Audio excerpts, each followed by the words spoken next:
Amém? Hoje sou eu que vou pregar, olha que beleza. O pastor Júnior e a pastora Juliana me deixaram pregar hoje. Isso é mentira, tá? Sou eu que faço a agenda. Então, antes que você fale assim, nossa, pastor Bruno, estão limando ele. Não, irmão, eu que faço a agenda. Antes que você ache que eu estou falando algo de milindrado, né? Não. Hoje eu quero ministrar uma mensagem que eu precisava que você me acompanhasse. Porque se você não me acompanhar, você vai se perder no meio dela. O nome da mensagem é Cristo nas bênçãos de Jacó aos seus filhos. Amém? Abra sua Bíblia em Lucas 24. E eu quero fazer uma breve introdução. Ou lá no recreio, hoje eu fiz 3 introduções. Quando eu achei que eu ia começar a palavra, o culto acabou. Mas o povo não está aguentando mais não. Quase foram embora no meio da mensagem. Deixei nem chorar hoje lá. Mas esse é um outro assunto. Lucas 24. Você está aí, diga amém. Você está animado, hein? Ó, não me desaponta, não. Eu vim animado hoje.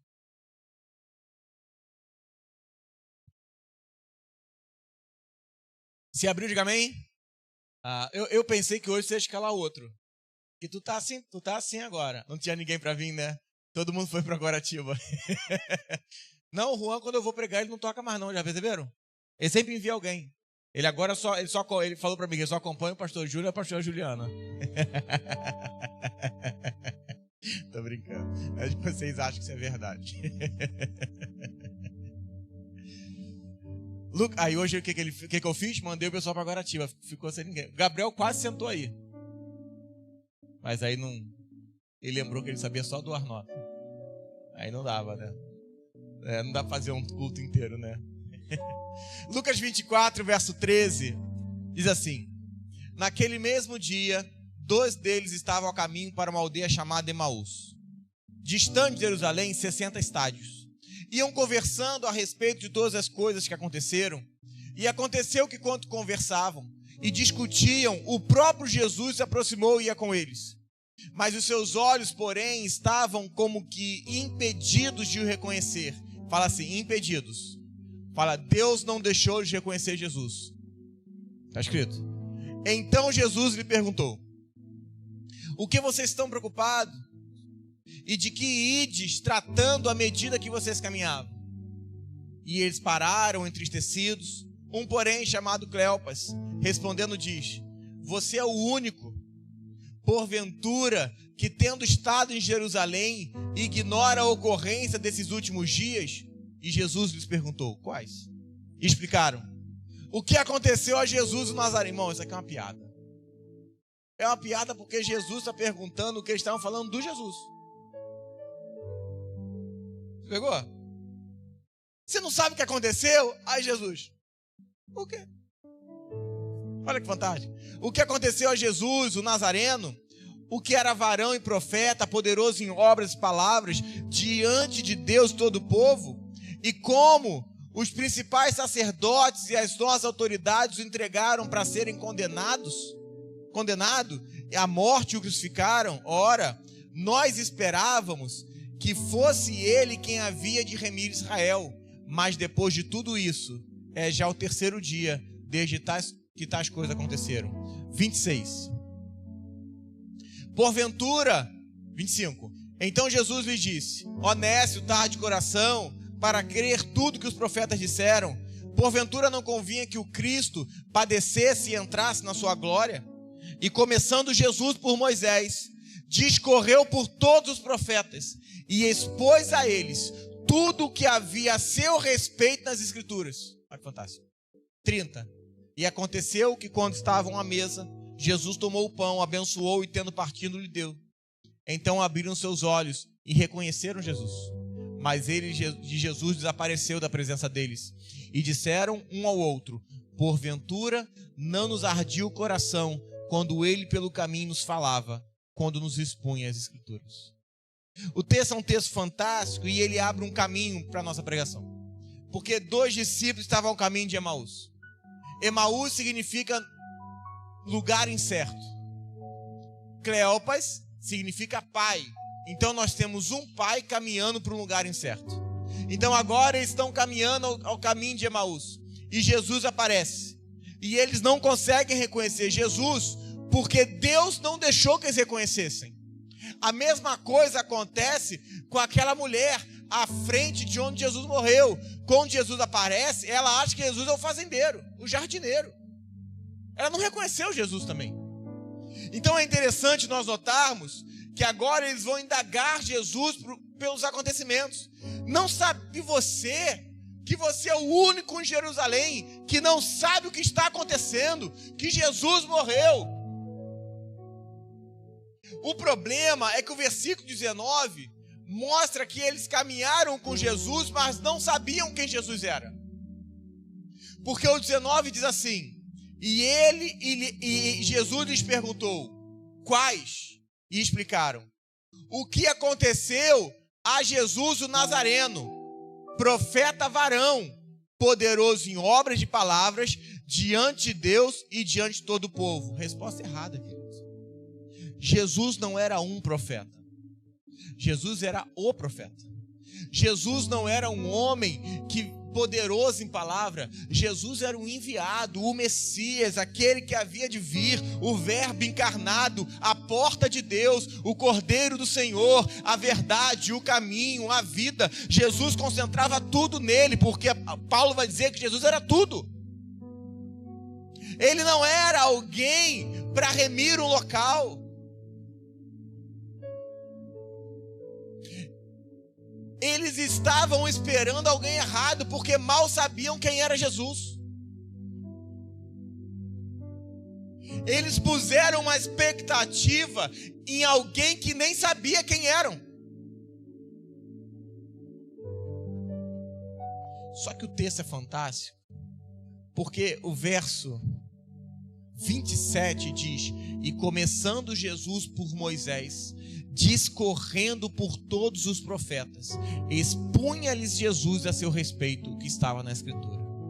Então agora Jesus vai começar a mostrar o que estava escrito de Jesus no Velho Testamento. Lembra que nesse tempo o Novo Testamento não estava escrito. Lembra que nesse tempo não havia Novo Testamento. O que havia era velho. Então Jesus começa a abrir em Gênesis, começa a abrir em Êxodo, Jesus começa a abrir em Deuteronômio, começa a falar de Levítico, Jesus continua falando de Obadias, e Jesus fala de Malaquias, e começa a demonstrar o que havia nele lá escrito. Então eu acredito, e agora com uma criatividade super santificada, que Jesus começou a falar. Sabe aquele princípio? No princípio criou Deus os céus e a terra. Não foi no princípio do tempo, foi no princípio pessoa. Eu sou esse princípio, porque mais à frente o Apocalipse vai dizer que ele é o princípio. Jesus falou de algo que João escreveria. Jesus falou: o que está dizendo aí não é que no princípio do tempo as coisas foram escritas. O que está dizendo aí é que no princípio pessoa as coisas foram feitas. Porque agora o texto de João não estava escrito, mas João também escreve isso, que no princípio era o Verbo estava com Deus, o Verbo foi feito. O Verbo era Deus, e tudo foi feito por esse Verbo, e sem ele nada do que foi feito. Mas João não estava escrito. Jesus continua falando. Sabe quando a palavra diz em Gênesis 2 que todas as coisas estavam ruins? Sabe quando diz que no princípio Deus criou tudo e a terra ficou sem forma e vazia, em desordem e trevas? Em Gênesis 1:3 vai dizer: e disse Deus, haja luz. O que Deus disse não falou, haja iluminação. Essa luz não era a luz do sol, o sol foi criado outro dia. O que Deus disse foi o que João escreveu, foi o que Jesus falou: eu sou a luz. O que Deus falou não foi haja luz. O que Deus falou foi haja Cristo. E houve Cristo. Quando Jesus fala eu sou a porta, ele está se referindo ao tabernáculo. Quando Jesus vai dizer que eu sou o caminho, a verdade e a vida, eles eram judeus. Os judeus tinham um tabernáculo. A primeira porta do tabernáculo dava acesso ao átrio. No átrio entravam todas as pessoas. Aquele paraplégico estava à porta do átrio. Não podia entrar, que Pedro vai curar ele. A segunda porta dava acesso ao santo. O santo, só o sacerdote entrava. A terceira porta dava acesso ao santo dos santos. No santo dos santos é onde estava a arca da aliança. Só o sumo sacerdote. Pastor, o que tem a ver com isso? Tudo. O nome da primeira porta era porta do caminho. O nome da segunda porta era porta da verdade. E o nome da terceira porta era porta da vida, aonde Deus se manifestava. É por isso que Jesus falou: eu sou caminho. Ninguém vai mais ao Pai. Você acha que é a frase caminhão, mas o judeu ficava estressado. Jesus vai começar a discorrer o Velho Testamento. Ele vai começar a trazer contextualizações do que se falava nele. Com base nisso, preste atenção. A palavra vai dizer que Cristo era um mistério oculto, que foi revelado a nós, santos. O Velho Testamento contém Cristo oculto, mas que nós não enxergamos. E nós precisamos hoje fazer uma reflexão de onde está Cristo no Velho Testamento. Porque se eu conseguir enxergar Cristo em Gênesis, Cristo em Êxodo, como é que eu não vou conseguir enxergar Cristo na minha vida? Se eu conseguir abrir textos históricos e provar para você que Cristo está em tudo. E o texto é fantástico, ele diz assim: você não percebeu que enquanto ele falava dele, o nosso coração ardia? Talvez isso aconteça com você hoje, conforme nós começarmos a nos mexer hoje. O coração vai arder. Você tem que entender que não é uma parte sobre Jesus, é tudo sobre Jesus. Você tem que entender que a igreja é sobre Jesus, a sua família é sobre Jesus, a sua casa é sobre Jesus, a sua empresa é sobre Jesus, o seu trabalho é sobre Jesus, o seu emprego é sobre Jesus. Tem muita gente que não dizima por causa disso. Tô tirando dízimo e oferta não, tá? A gente quase não dá palavra sobre isso. Mas tem gente que não dizima por causa disso, porque ele até entende que a casa dele é sobre Jesus, mas o que ele ganha de dinheiro não. E se você não entender que é tudo sobre Jesus, nós temos um problema muito sério. Passada a introdução, eu quero começar a pregar. Gênesis 21, verso 16. Nós temos que começar a ler o Velho Testamento como ele é. Não um livro de história, mas uma busca por um Cristo que está oculto. O Velho Testamento não é uma historinha que aconteceu, mas é sobre um Cristo oculto.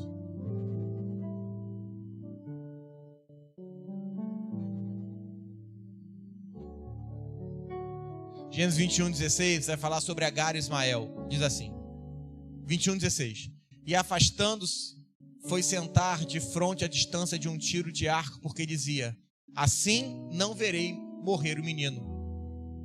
E sentando à frente dele, levantou a voz e chorou. Pastor, o que quer dizer isso? Eu quero começar a mostrar para você que Velho Testamento e Novo estão altamente interligados. Porque a primeira vez que a palavra choro aparece no Velho Testamento é aí. É uma mãe chorando por um filho. Escreva. Olha para mim. A primeira vez que chorar aparece na Bíblia é uma mãe chorando por um filho. E se eu te falar que a primeira vez que a palavra choro aparece no Novo Testamento também é uma mãe chorando por um filho? Você precisa começar a entender a riqueza de detalhes. Pastor, para com isso, pelo amor de Deus. Olha Mateus 2, verso 18. Hoje vai dar um nó na sua cabeça, irmão. Você vai descobrir que você nunca leu a Bíblia de verdade na vida. Mateus 2, verso 18. Olha o texto. Se abriu, diga amém. Se abriu, diga amém. E ouviu-se um clamor em Ramá, choro e grande lamento. Era Raquel chorando por seus filhos e inconsolável porque não mais existem. A primeira vez que a palavra choro aparece no novo pacto é de uma mãe chorando por um filho. A diferença é que no velho pacto, Agar é estrangeira e o choro é de uma estranha por um filho. No novo, a palavra Raquel é ovelha. É de uma ovelha chorando por um filho. Mesmo choro, mesmas referências. Dois universos, dois pactos completamente diferentes. O problema dos dois discípulos de Emaús é que o remidor da humanidade ia com eles, mas eles queriam o remidor de Israel. Eu repito. Quem caminhava com eles era o remidor do todo, mas eles queriam a remissão deles. Anote, ao querer o remidor para mim, eu me perco do remidor que é Cristo. Porque quando você busca os seus objetivos pessoais, você esquece o todo e vai achar que Deus quer abençoar a sua vida. Me perdoe o que eu vou dizer agora. Mas se não for você que Deus vai usar outro. Se eu não estivesse pregando aqui, tinha alguém melhor do que eu. Toda vez que eu vou buscar um propósito pessoal, eu me perco do plano.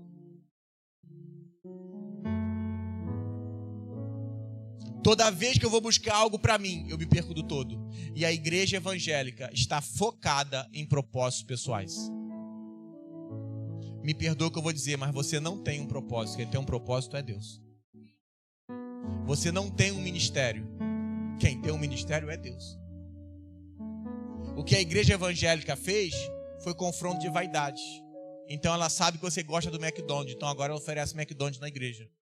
Se você quer unção, eles dão unção. Se você quer fogo, eles dão fogo. Se você quer vitória, eles dão vitória. Se você quer emprego, eles dão emprego. Se é sobre casamento, eles falam sobre casamento. Se é sobre filhos, tem pregação de filho.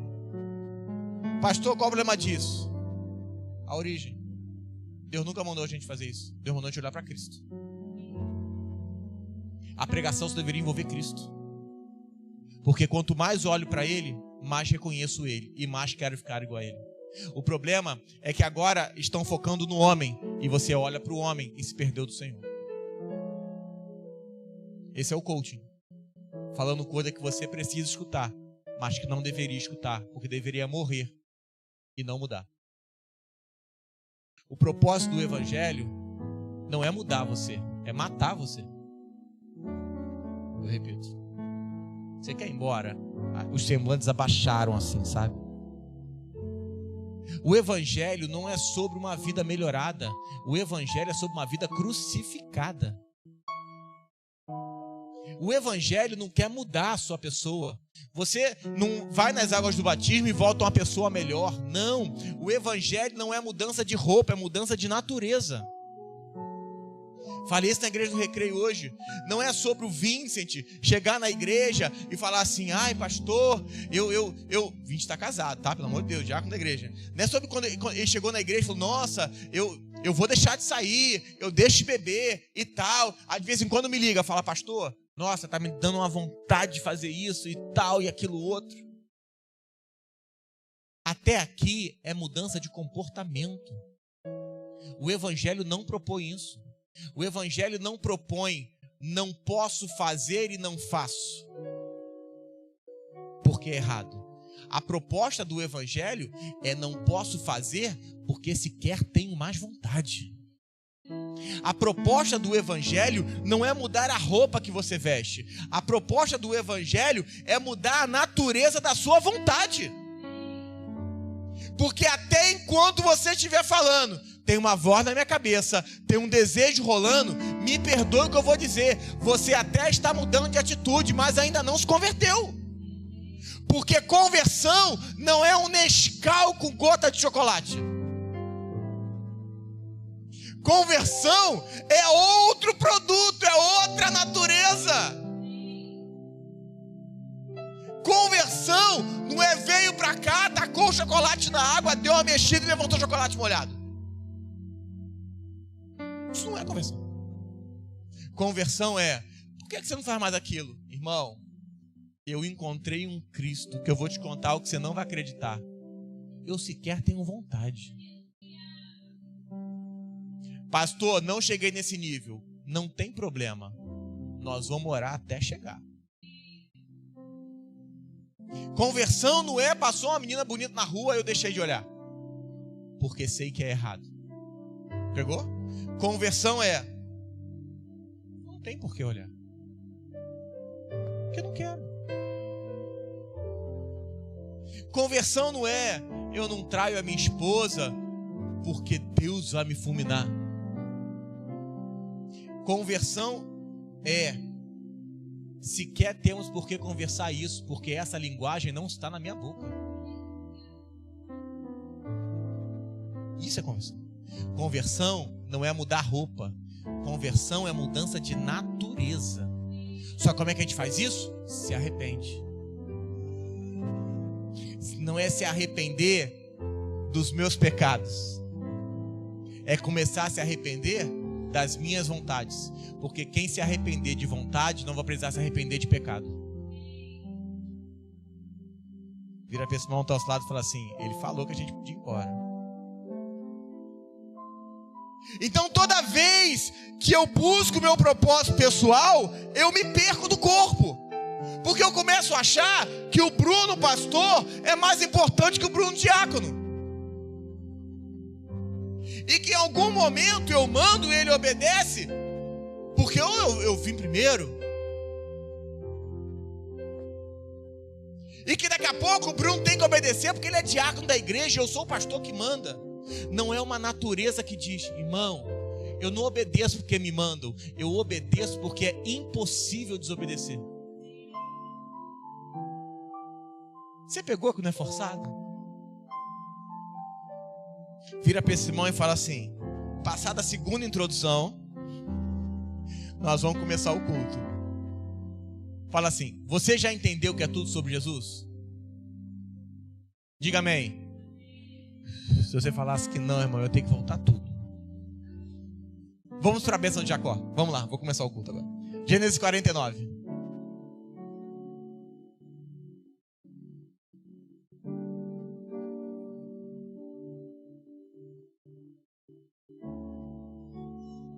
As pessoas hoje, quando eu entrei aqui, falaram assim: pastor, vai ser a minha palavra da manhã? Irmão, indiferente se você venha de manhã ou venha à noite, é sempre a mesma mensagem, salvo quando a gente avisa por antecedência.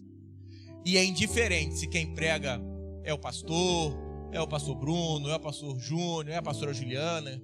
É indiferente. E se é a mesma pessoa que prega os dois cultos, é a mesma mensagem. Pastor, sempre fica igual? Claro que não, público diferente, a palavra dá uma alternada.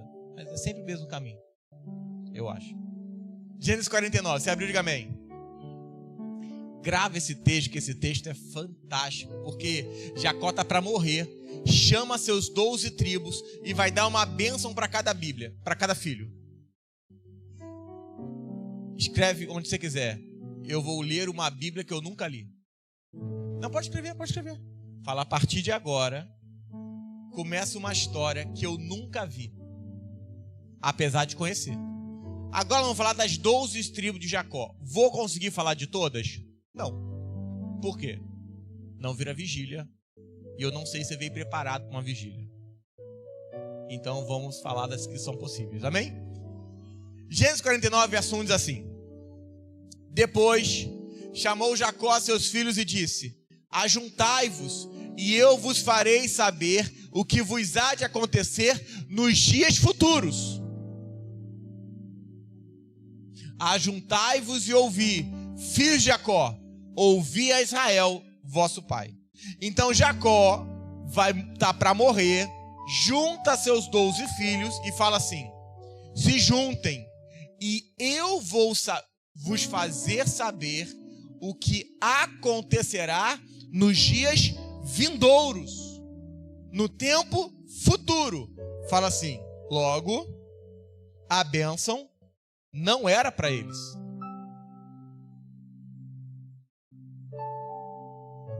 Você não pegou. Você não pegou a loucura. Vamos, vai começar uma loucura. Presta atenção. Nos dias vindouros. A bênção não era para eles. Estava sobre eles, mas não era para eles. E é interessante que a gente começa a notar que se nós entrarmos nessa situação, nós vamos começar a entender que é tudo sobre Jesus. E aí eu te faço um convite nas próximas semanas. Só venha todo domingo, irmão, senta. Não se pergunta como é que você vai fazer as coisas. Eu não sei como mudar. Você não pode mudar. Você não tem força para isso. Só o Cristo em você pode transformar você. A sua situação de vida não pode ser alterada. Não vai ser. A não ser que o Cristo em você faça. Então presta atenção. Para de fazer tudo e só senta. Porque se você entender que é tudo sobre Jesus, você vai fugir de pregação psicológica. Vai fugir de pregação emocional. Vai fugir de pregação de cura interior. Pregação empresarial. Para. Fuja do que não é só sobre Cristo. Não é que contenha, é que seja Ele. Igreja é lugar de tratamento em Cristo e não de tratamento emocional psicológico. A Ana está aí? Não vou falar mal dela, não. Você quer ser tratada psicologicamente? Vá no psicólogo. E aqui o meu papel não é psicologia, é amarrar você numa cruz e pregar até você morrer.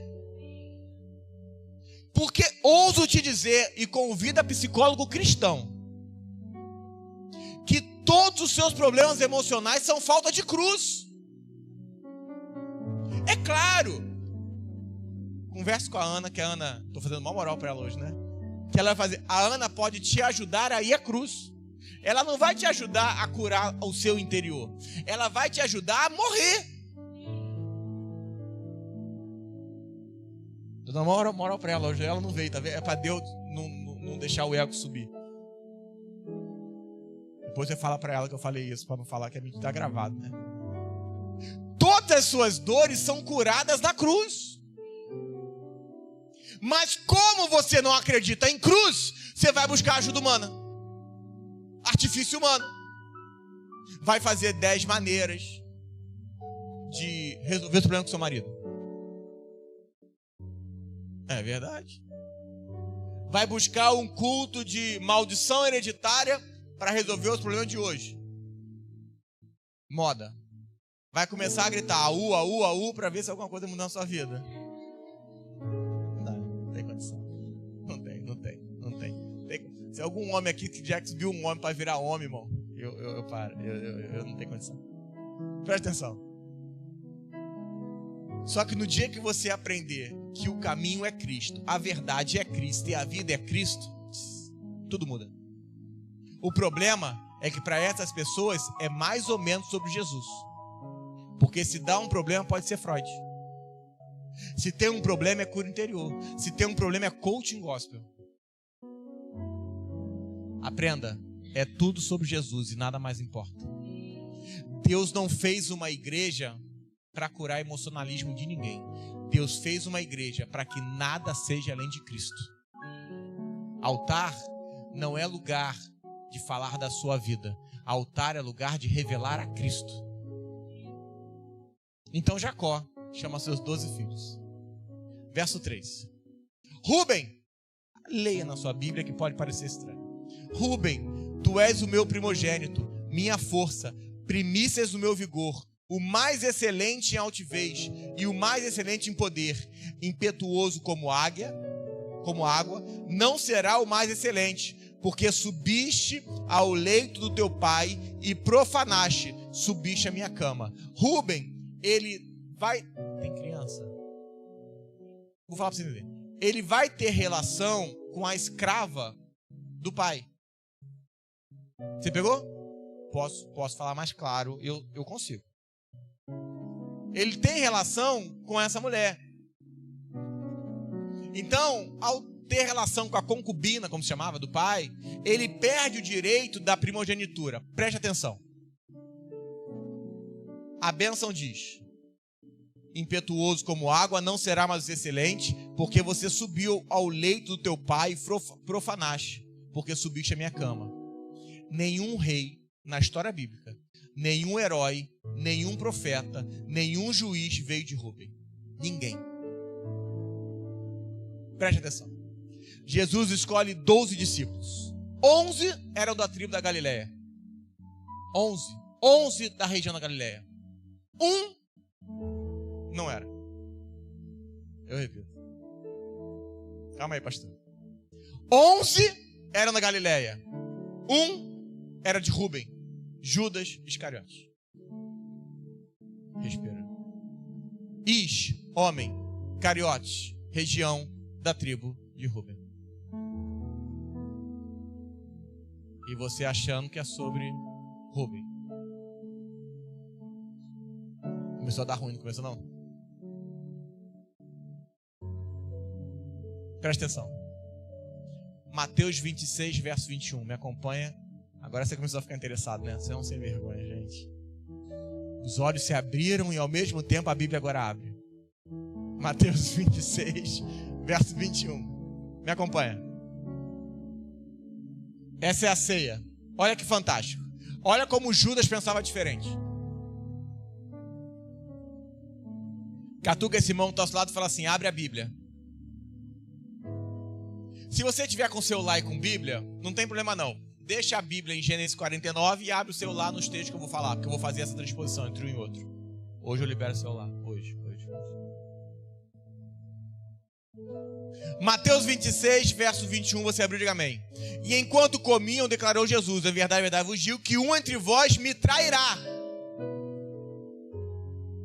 E eles, muitíssimo contristados, começaram a perguntar, um a um: porventura sou eu, Senhor? Grifa Senhor na sua Bíblia, grifa. E ele respondeu: o que mete comigo a mão no prato, esse me trairá. Tem algum católico aqui? Não tem, eu falo. Olha o texto. O texto diz: o que mete comigo a mão no prato. Você já viu como é que é separada a ceia? A hóstia? Presta atenção, olha pra mim. Olha pra mim. Vocês gostam de treta, né? Presta atenção. Ele diz assim: o que colocar a mão comigo me trairá. E aí começa um rebuliço na mesa. E aí eles começam a perguntar: por acaso sou eu, Senhor? Como é que eu sei que eu estou numa mesa em que Jesus está? Porque você não diz como um evangélico, por acaso é você. Você sempre aponta para você. A mesa do Senhor, o apontamento é para si, não para o outro. Não é por... Se fosse, meu irmão, se esse texto na igreja evangélica, um de vocês vai me trair. É você, Jael? Na hora. Ô Bruno, você vigia. Na hora. Mas a mesa que o Senhor senta não diz por acaso é você. É por isso que a ceia não diz assim: examine se o homem é o outro. A mesa do Senhor é sempre: examine se o homem é a si mesmo. Então deixa eu te dar um conselho: para de olhar a vida das pessoas e começa a olhar só a sua. Para. Você quer conhecer alguém que está na mesa com o Senhor? Ele só fala de si. Só que o texto é fantástico, porque quando Jesus diz, por acaso, leia, e eles, muitíssimo contristados, começaram um por um a perguntar: por acaso sou eu? Aí Jesus fala: o que mete a mão comigo no prato, esse me trairá. O Filho do Homem vai, como está escrito ao seu respeito, mas ai daquele porque o intermédio do Filho do Homem está sendo traído. Não. Olha para mim. Você quer ficar escandalizado? Quer? Judas não ia trair Jesus. Judas já estava traindo Jesus.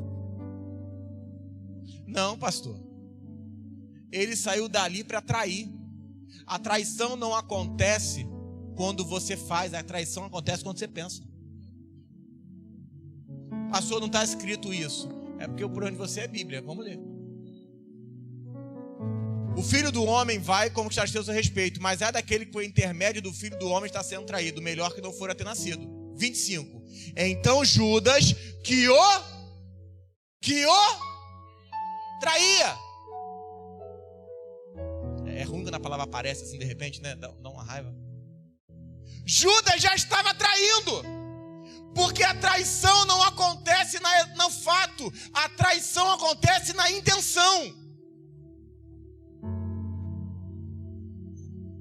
É por isso que o novo pacto, Jesus falou: se o olho faz pecar, arranca. Por quê? Porque toda visão gera uma imagem. Me perdoa, a igreja evangélica produziu mais imagem do que a igreja católica. Porque a igreja evangélica produziu uma pregação de que você vai conseguir, você vai não sei o quê, e você começa a imaginar coisas. Toda a imaginação cria uma, e toda a imagem gera uma idolatria. Deus não mandou você imaginar nada, só o que Ele quer que você imagine. Então para de criar coisas na sua cabeça. Você já reparou que você se perde em coisas que você mesmo criou? 99% das coisas que você se preocupa nem vão acontecer. Então para. Porque você está criando um lugar para você adorar, de medo, de revolta, de crise. É por isso que tem gente que quando você passa por ela e não fala, ela fala assim: nossa, tá de mal comigo, eu fiz alguma coisa. Não, eu só não te vi. Para de criar coisa na sua cabeça. Ai, pastor me falou mais ou menos. O que falou mais ou menos? Que demência. Volta para o seu lugar, irmão, calma. Para. Vamos parar com essas bobeiras. Porque senão você está criando uma história que nem existe. Gustavo gosta de mim não, porque ele me dá atenção, porque não te conhece. Simples. Ou às vezes você é chato também, pode ser. Não, tem gente chata, irmão, tem gente chata. As pessoas às vezes falam assim: pastor, te mandou uma mensagem, você não me respondeu. Fala, irmão, tem dia que eu amanheço com 350 mensagens. Fica difícil, eu sou um só. Olha que eu falo bem no Zap, mas não dá sempre.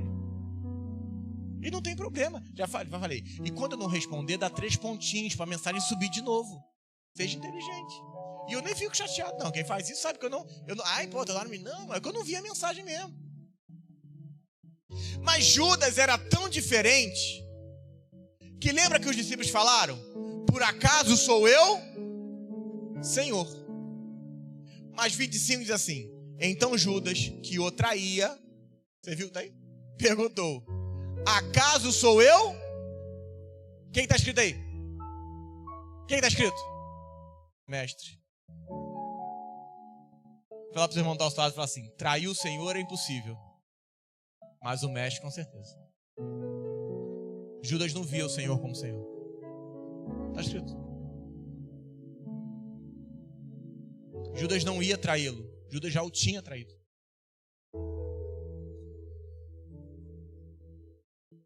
Vamos a mais 2? Volta para Gênesis 49. Pegou a dinâmica? Pegou? Então tá. Então vamos lá. Olho clínico. Verso 5. Simeão e Levi são irmãos. As suas espadas são instrumentos de violência. No seu conselho não era minha alma. Não entre minha alma. Com seu agrupamento minha glória não se ajunte. Porque no seu furor mataram mais homens, e na sua vontade perversa já retaram touros. Maldito seja o seu furor, pois era forte, e a sua ira, pois era dura. Dividi-lo-eis em Jacó, e os espalharei em Israel. Essa história é linda porque Simeão e Levi vão pagar uma conta. Dina foi estuprada por um príncipe. Não estou dizendo que isso é certo, eu estou contando a história bíblica, amém?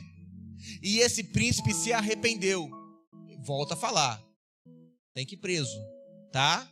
Antes você fala assim, pastor, não, eu estou te contando o que é na história, ok? Amém? Porque hoje a narrativa é da galáxia. Então entenda, a história diz que esse príncipe se arrependeu, foi a Jacó e quis casar com ela. Se apaixonou por ela. Jacó entrega essa filha a esse homem. Os dois abençoados filhos de Jacó, Simeão e Levi, os dois retardados, vão e fazem um complô. Falam assim, vamos fazer o seguinte, vamos fazer eles tudo circuncidar. Vocês sabem o que é circuncisão? Você sabe. Você já conhece da igreja. Você falou para provocar discórdia. Você quer dar trabalho para a Aline cortar vídeo. Circuncisão corta o negocinho, entendeu? Pegou? Os homens, entendeu? Sente aquela dor. Cortou. Pegou? Numa criança. Só que eles propuseram e falaram, já que vocês querem se juntar a gente, vamos circuncidar todos os homens. Aí, doeu nele, que eu sentia a dor no olhar, sabe? Ele deu aqui. Você entendeu agora, né? Isso que eles fizeram. Então o que aconteceu? Pegaram e circuncidaram todo mundo. Presta atenção. Todos esses homens passaram mal depois desse corte, irmão. Tiveram febre. Não ficaram homens para reagir. Eles mataram esses caras. Então essa revolta do texto de Gênesis de Jacó, ela diz respeito a esse acontecimento da história. Me perdoa? Essa é a geração da igreja evangélica, em que um pecador não consegue se retratar. Não estou lidando com esse caso de crime, tá? Ok? Essa é a igreja evangélica, em que se você encontrar alguém que está voltando para a igreja hoje, você prefere matar ela do que ver que ela quer se recuperar. Se você tem um cara que está voltando hoje do seu lado, que deixa eu te falar, abraça ele. Dê uma chance para ele se recuperar o que ele perdeu. Você não é o prejudicado do erro dele, o prejudicado só é ele. Vira para esse irmão ao seu lado e fala assim, não importa se você chegou hoje e nem o que você fez, nós vamos te ajudar. Amém? Amém? Esses filhos de Jacó são mais simples, porque a verdadeira mensagem está a partir do verso 19. Agora eu vou voltar, vamos lá, 19, lê comigo. Gade, esse é fantástico. Uma guerrilha a acometerá, mas ele acometerá por sua retaguarda. O Gade, uma guerrilha o acometerá.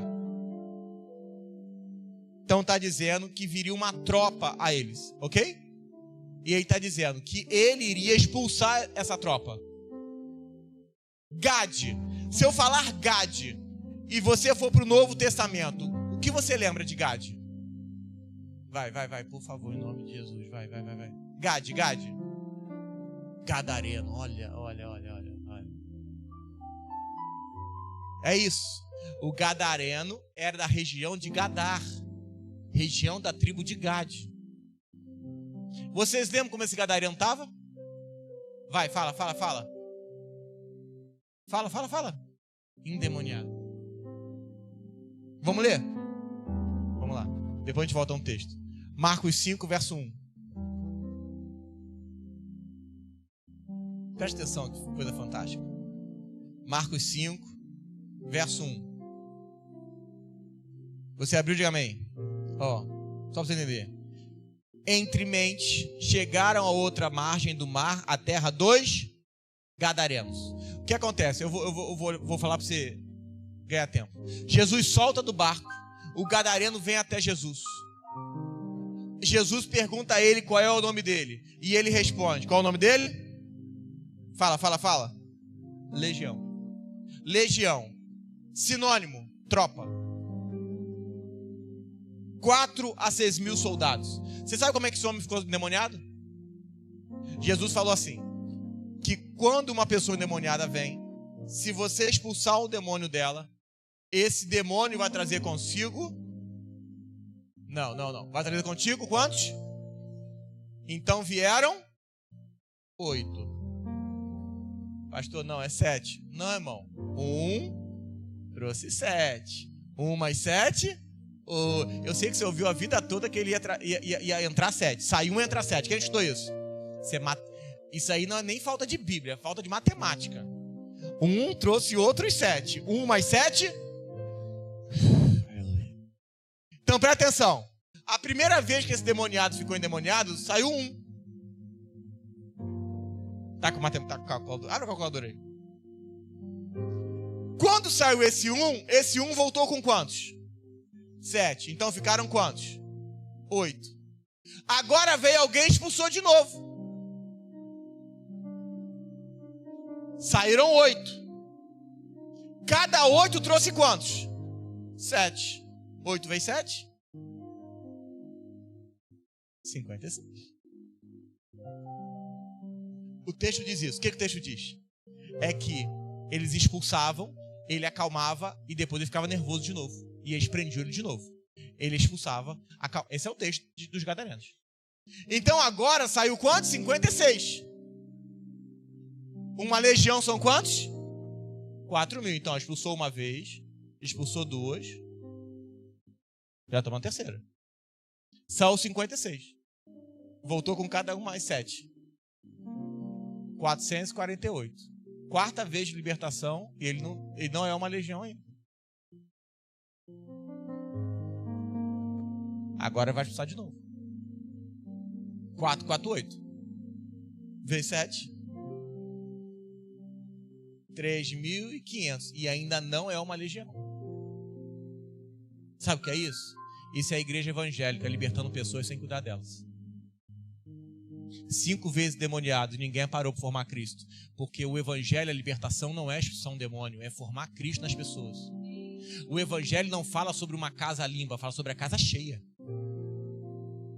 Não é sobre expulsar alguém e deixar ele viver, é sobre expulsar alguém e alimentar ele com o que tem que ser alimentado, Cristo. Porque senão, já estou na quinta e vou ter que ir à sexta para virar uma legião. Então o que o texto está dizendo, o que Jacó está dizendo aos seus filhos, volta para Jacó. Olha que fantástico. E engade uma guerrilha, uma tropa, uma tribo, uma legião o acometerá. Mas ele vai acometer a tropa, expulsar ela. Jacó não estava falando de uma história para Gade. Jacó estava falando de uma história de Jesus com os gadarenos. A história não era sobre Gade. A história era sobre o endemoniado, que Jesus libertaria toda uma região.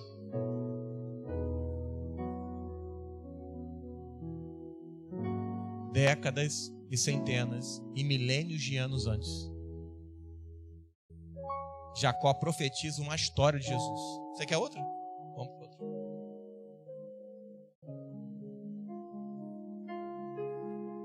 Gênesis 49, 20. Aser, o seu pão será de fartura, e ele motivará delícias reais. Isso é fácil. Jesus mesmo falou que ele, o trigo, ele era o pão. Tá vendo? Presta atenção. Um dia tinha uma mulher à beira de uma cidade e ela vira para Jesus e fala assim: Jesus, minha filha está com problema. Aí Jesus fala assim para ela: não é bom eu tirar o pão dos filhos e dar para os cachorrinhos. Mas essa mulher entendeu isso, porque ela fala assim: onde eu estou, se cair uma migalha do pão de Aser, a migalha é suficiente, porque esse pão não é um pão, é um pão farto. E como Jesus é um rei, é um pão real. Pegou? Ele aqui está profetizando sobre o Jesus que é pão. O que você come na ceia é um pão farto. Só que agora é fantástico. Vai no 14. Volta 14. 49, 14. Isacar é um jumento de fortes ossos, de repouso entre 2 rebanhos de ovelhas. Viu que o repouso era bom e que a terra era deliciosa. Baixou os ombros na carga e sujeitou-se ao trabalho servil. Presta atenção. Issacar é uma região que ela tem 2 regiões famosas, Naim e Sunem.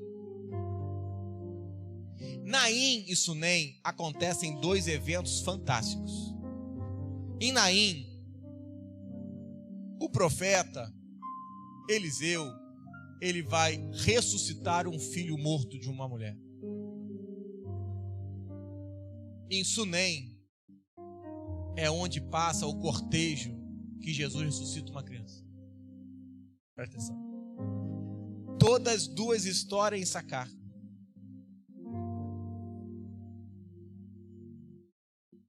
Em Naim, Eliseu ressuscita um menino, deita 2 vezes sobre ele. Só que é interessante que a versão correta para Issacar,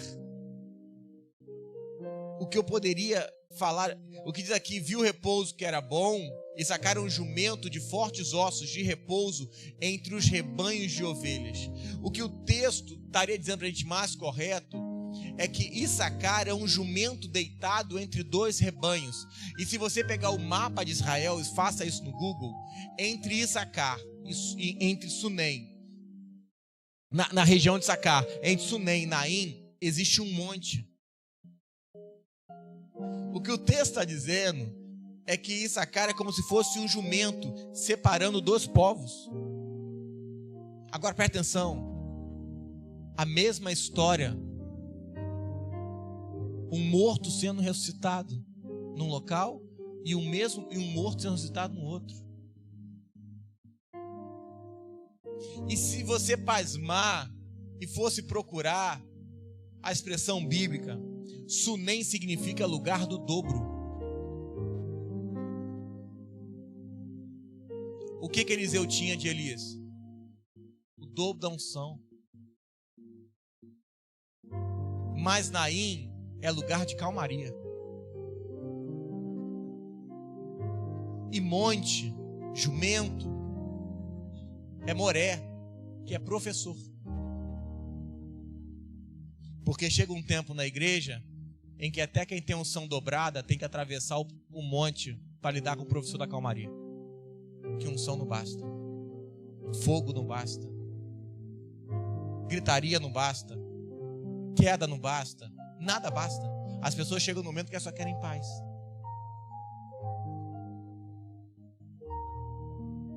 Só que o texto é fantástico. Eu queria que você abrisse.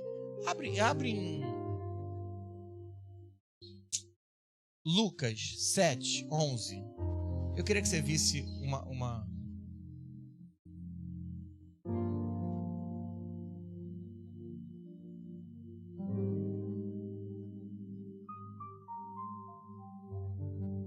Presta atenção. Você não vai notar, mas quando eu ler você vai entender. Em dia subsequente, dirigia Jesus a uma cidade chamada Naim, iam com ele seus discípulos, numerosa multidão. Como se aproximasse da porta da cidade, eis que saía o enterro do filho único de uma viúva, e grande multidão da cidade ia com ela. Vendo o Senhor, se compadeceu dela e disse: não chora. Chegando-se, tocou a esquife, tocou o caixão. E parando os que conduziam, disse: jovem, te mando, levanta-te. Pastor, o que tem a ver isso? Volta para Gênesis 49. Volta com gosto. Diz assim: Issacar 14 é um jumento de fortes ossos, de repouso entre os rebanhos de ovelhas. Viu que o repouso era bom e que a terra era deliciosa. Abaixou os seus ombros na carga. Não, vem 4 aqui, 4, rapidinho, 4, vem, só vem aqui, presta atenção, sobe aqui, sobe, fica aqui na frente, Olhando para lá, assim.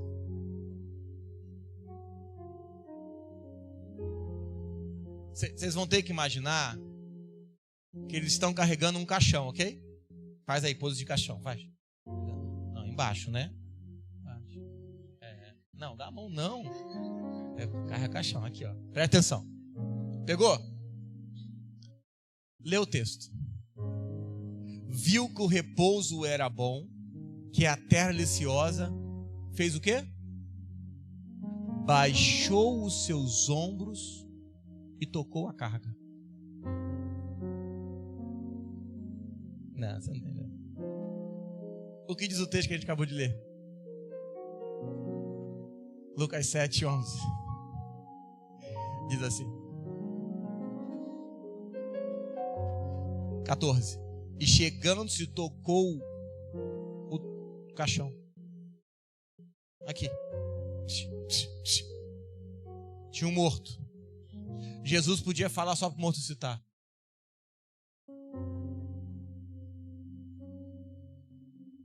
Diz o texto que acabou de ler. E chegando-se, abaixou os seus ombros e tocou a carga.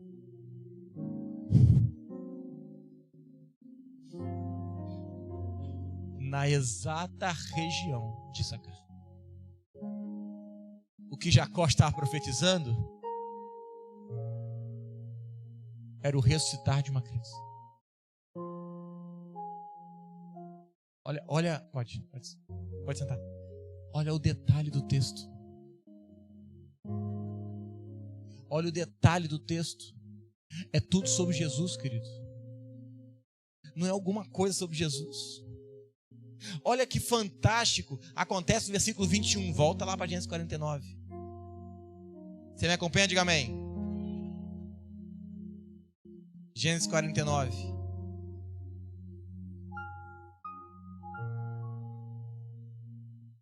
Verso 21. Naftali é uma gazela solta e profere palavras formosas. Irmão, Naftali é a região em que Jesus fez 2/3 dos milagres das pregações. Por isso que está dizendo, Naftali é uma gazela solta e profere palavras formosas. Jesus pegou 2/3 das pregações na região de Naftali. É por isso que você canta, assim como a corça, pegou? É só para os velhos, os novos não cantam. Os novos são... Não conhecem isso. Eles pegaram as músicas boas, não pegaram não. O próximo é tranquilo, 22. E José é um ramo frutífero. Jesus falou, eu sou a videira verdadeira. Não importa o tempo que esteja escrito, é tudo sobre Jesus. Não era sobre José. Presta atenção. Vamos voltar no 8, 49, verso 8. Você vai rir. Você vai rir, você vai rir. Você vai rir, eu sei que você vai rir. 49, 8. Você abriu, diga amém. Judá, teus irmãos te louvarão. A tua mão estará sobre a cerviz de teus inimigos. Os filhos de teu pai se inclinarão a ti. Judá é... Não, vai. Judá é um... É por isso que você canta que Jesus é o leão da tribo. Não é que Judá era um leãozinho, é que Jesus era o leão. Ele não estava profetizando a Judá. E olha que mais fantástico acontecia. Quando Israel ia para a guerra, a tribo de Judá... Olha para mim para você entender. A tribo de Judá era a tribo que ia na frente. Toda vez que Israel ia na... Isso aconteceu com Davi, quando ele mata o marido da mulher que ele adulterou. Aquele homem foi para frente da batalha, para morrer mais rápido. Você pegou? Então Judá ia na frente das batalhas. Presta atenção. Em Judá tinha um homem que ia na frente, que era Naasson. Então presta atenção. Israel ia para a guerra. Quem ia para frente da guerra? Qual a tribo? Judá ia primeiro. Nessa tribo tinha um homem que ia primeiro. Salmão. Ok? Pastor, o que quer dizer isso? É simples. Posso falar? Salmão não, Nasson, perdão. Nasson, capitão da tribo de Judá, pai de Salmão. Disse nada. Salmão se casa com Raabe. Salmão e Raabe dão luz a uma filha chamada Ruth. Ruth casa com Boaz, pais de Jessé, pais de Davi. Jesus, filho de Davi. Você entendeu? Quem ia na frente? Presta atenção. Se Nasson ia, se Davi foi, por que Davi ia na frente das batalhas? Porque ele era da tribo. Presta atenção. Quem foi na frente da sua batalha? Porque se Nasson foi, se Davi foi, o nosso Jesus não tinha como ir. Porque desde o início é tudo sobre Jesus. Tudo sobre Jesus. Você sabia que Jesus viesse em carne hoje, ele assumiria o trono de Israel? Porque a única genealogia existente de Israel é de Jesus? Todas foram queimadas nas guerras. Presta atenção. Diz o texto que Olha o texto. 9. Judá é um leãozinho, da presa subiste, filho meu. Encurva-se, deita-se como leão, e como leoa, quem despertará? O cetro não se arredará de Judá, nem o bastão entre os seus pés, até que venha Siló. E eles o obedecerão. Presta atenção. Todos os reis vieram de Judá. Todos. Menos Saul. Todos. Até que venha Siló, nome messiânico de Jesus, descanso. Então está dizendo que todos os reis virão de ti até o nosso descanso, Cristo. Vira para esse irmão ao lado e fala assim, é tudo sobre ele. Fala assim, mas o maior problema vem agora. Fala. Presta atenção no texto, o que vai acontecer. 11. E ele amarrará o seu jumentinho à vide, e o filho da sua jumenta, a videira mais excelente. Lavará as suas vestes no vinho e a sua capa em sangue de uvas. Não? Não? Mateus 21. Eu sou, se você já dava glória, irmão. Mateus 21. Presta atenção, olha para mim. No texto lá em cima de Mateus 21 tem um título. Qual é o título da sua Bíblia? Fala. A entrada triunfal de Jesus em Jerusalém. Você lembra da história? Jesus manda pegar um animal. Que animal? Um jumento? E se eu te falar que você leu errado a vida toda? Que Jesus nunca pediu um jumento. Trouxeram 2 jumentos para ele. Não, pastor, calma aí. Lembra do que eu acabei de ler? Que eles iam trazer um jumento e um jumentinho. Não foi isso? Foi isso ou não foi? Vamos ler? Versículo 4, 21. Ora, isso aconteceu para se cumprir isso que foi dito por intermédio do profeta. Dizei à filha de Sião: eis aí vem o teu rei, humilde, montado num jumento, num jumentinho, cria de animal de carga. Indo os discípulos e tendo feito como Jesus ordenara, trouxeram a jumenta e o jumentinho.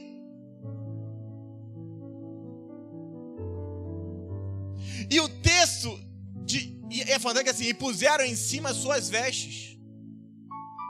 O texto de Gênesis 49 volta, diz assim: amarrará o jumentinho à vide. E você achou a vida toda que amarrou no caule. Vide não tem isso. Vide não tem tronco. Vide só tem ramo. Não tem como amarrar jumento em ramo. Porque nunca foi a vide. O que eles falaram é que eles iam amarrar o jumentinho em Cristo, a videira. Porque vide, você não sabe quem é folha. Jesus falou isso na videira. O que o texto está dizendo é que amarraria o jumentinho na Cristo, na vide, a videira. E o texto é tão fantástico que vai dizer assim: a vide e a sua videira vai ser excelente, e lavará suas vestes no vinho. É por isso que eles começam a colocar capa sobre os jumentos. Por quê? Porque o vinho sentou neles.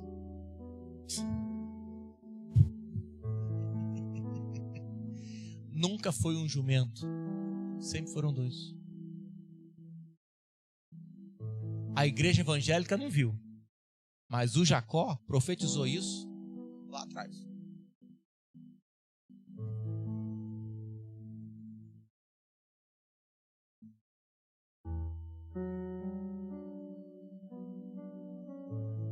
Louvor, pode subir. Vira para esse irmão que está ao seu lado e fala assim: a notícia triste para você é: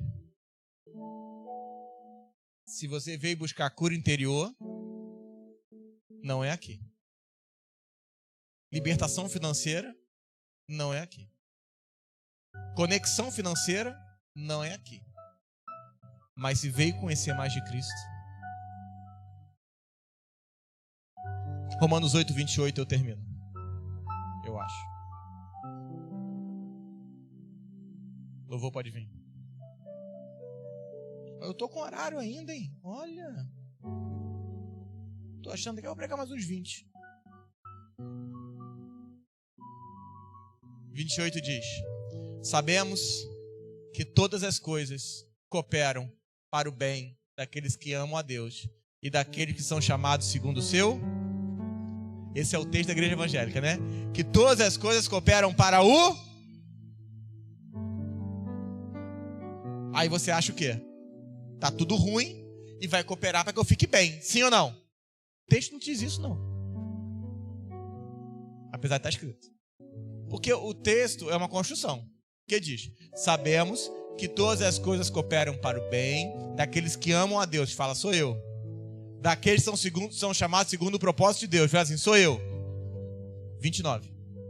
Porquanto o que antemão conheceu, também os predestinou para serem conforme a imagem do seu filho. Pegou não? Maiara, vem cá. Presta atenção, olha para mim e eu termino aqui. Olha para mim. A Maiara pode chegar com o maior... Olha para mim para você entender. Com o maior problema da vida dela. Aí ela vai chegar na igreja evangélica e vai achar o quê? Todas as coisas cooperam para o bem. Mas o texto não diz que coopera para o bem para ela ficar bem. Diz que coopera para o bem para sermos conformados ao Filho de Deus. Então, ainda que o mundo esteja acabando para Maiara, a intenção de Deus não é que ela fique bem, é que Cristo seja visto. Eu não estou pregando para você ficar mal, não. Pode parecer, né? Não estou pregando nada disso. Só que a intenção de Deus é que Cristo seja visto. A intenção de Deus não é estarmos bem ou mal. Eu não estou pregando a favor da infelicidade, não. Pode parecer, mas não estou, não. Mas a intenção de Deus é que o Filho de Deus seja visto. É por isso que o texto 29 vai dizer que o que antemão conheceu, também os predestinou. Para quê? Para serem conforme a imagem do Filho de Deus. O objetivo de uma pregação não é te fazer bem, não é te fazer mal, não é te fazer feliz, não é te fazer infeliz. Uma pregação só tem por objetivo tornar você mais parecido a cada dia de Jesus. Todo o resto, me perdoa, não é evangélico. Não é evangelho, não adianta. Eu não estou pregando para você ficar pobre e nem estou pregando para você ficar rico. Eu estou te afirmando que o objetivo do evangelho é que você a cada dia morra e pareça cada dia mais com Cristo, com Cristo, com Cristo, com Cristo e com Cristo. Deus não está preocupado com as nossas frustrações, nem com as nossas dores, nem com as nossas alegrias, nem com as nossas tristezas. Não é sobre isso. Ah, pastor, eu vim buscar uma bênção. Há 2000 anos atrás Jesus morreu numa cruz, e desde lá você foi abençoado sem ter nascido, querido. Você não precisa de homem para te abençoar. Jesus já fez isso sozinho. Você precisa de mim, sabe para quê? Para conformar você a cada dia. Parece com Cristo, parece com Cristo, parece com Cristo, parece com Cristo. O problema é que você quer pregações que a sua alma grite e fale: ai, hoje eu estou quebrado, hoje eu estou feliz, Deus vai consertar. Não, Deus não vai consertar. Deus vai matar você até que o Filho seja visto, e no Filho está todas as coisas. E fique de pé.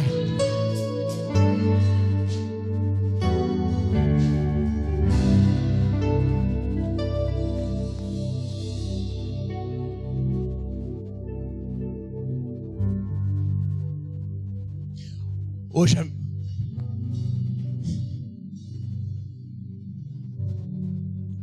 eu falei isso em alguma pregação, já não sei nem mais onde. Eu tenho pessoas que estão comigo aqui na igreja há muitos anos. E o pessoal que me conhece e convive sabe que eu nunca fiz nenhum pedido para Deus. Eu não tenho pedidos de carro. Eu nunca pedi casas, viagens. A gente recebe um monte de convite para pregar fora. Isso nunca tocou no nosso coração. Eu sou meio esquisito, eu sei. Mas a única oração que eu faço para Deus há uns 10 anos é: Senhor, eu quero te conhecer mais. Há anos que às vezes eu falo para Deus: Senhor, se o Senhor quiser eu fico em casa só orando, só para te conhecer. E Jesus fala: não. Precisamos estar juntos, porque o Vincent tem algo de Cristo que eu não tenho. Essa é a igreja do Senhor. A Rá tem algo de Cristo que eu não tenho. Então quando eu conheço a Raíza, eu estou conhecendo mais de Cristo. E eu há anos oro a Deus e falo: Senhor, eu preciso te conhecer mais. Não há prazer no microfone. O único prazer é que Cristo seja visto. Eu tenho orado a Deus por isso, que Deus levante uma geração que só queira Cristo. Ainda que a estrutura não seja a melhor ou a pior, mas não é sobre isso. Não é sobre sermos muitos ou sermos poucos, mas sobre estarmos em Cristo. E a minha oração sempre foi: Senhor, que nasça em mim um desejo tão grande de te conhecer, que quando as pessoas possam ver, elas possam falar: eu não sei nem o nome do pastor, mas esse Jesus eu quero. Eu não faço ideia de quem pregou. Eu não faço ideia do que foi falado, de como foi falado, mas enquanto falava, o coração ardia. Enquanto falava, o coração tremia de algo que eu nem sei o que é. Essa mesma dimensão do que aconteceu em Emaús, eu falo: Senhor, essa é a mensagem.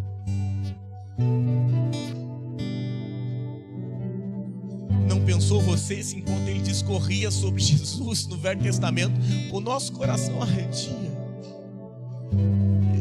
Naquele momento eu não sabia nem o que era, mas agora eu entendi.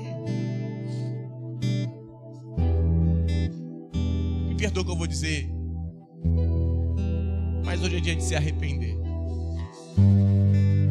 Não se arrepender dos nossos pecados. Faça isso quando você quiser. mas se arrepender que a gente perdeu Cristo no meio da igreja. A gente perdeu o Cristo quando veio para o culto, porque viemos buscar coisas. Viemos buscar coisas e perdemos o Filho.